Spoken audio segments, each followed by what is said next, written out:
Yn un o braf ac dwi a Glyn wedi dod yma i chwarael Dinorwig i Dringo. Mae'n eitha neis dydi bod o mor agos. So Glyn?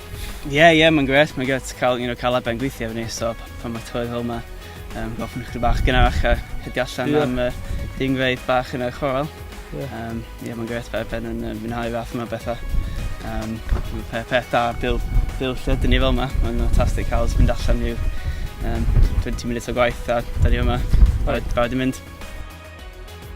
Dwi'n mynd i cyfnod at lle o'r Serengeti a dyna lle da ni'n mynd i ddingo. Mae bob lle yn y chwarel wedi cael ei enwi ar ôl lle oedden nhw'n mynd ar llechan.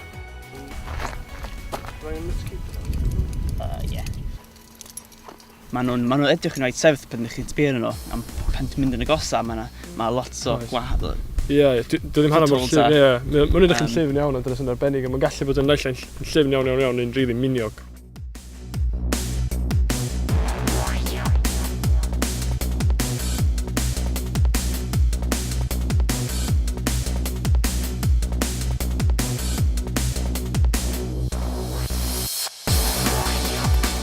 Wel, os dwi'n abod un boes wedi dringo hwn 6 gwaith. Probably mae'n rhywun wedi gwneud o 7 gwaith. Dyna beth sy'n unigryw am Dringo, mae o llawn gymaint yn wneud efo dy ymenydd di a beth ti'n gallu gwneud efo dy gorff. A sut ti'n dod ar ddau na fe gilydd. A dwi'm yn gwybod, sy'n ni'n dweud bod fi'n adrenaline junkie. Just bod mewn rheolaeth a bod sort of in the zone.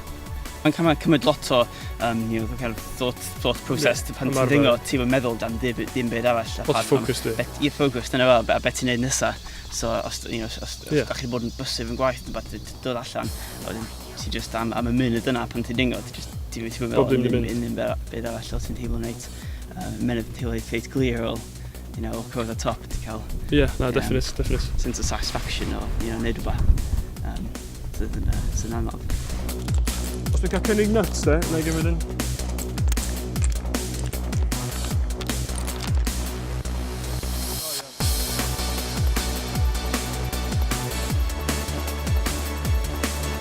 Ie, mae'n reit ddiddorol lle i ddingo de, especially cos y hanes i gyd yn y chwareli, gallu gweld y adeiladau hen i gyd. Ie.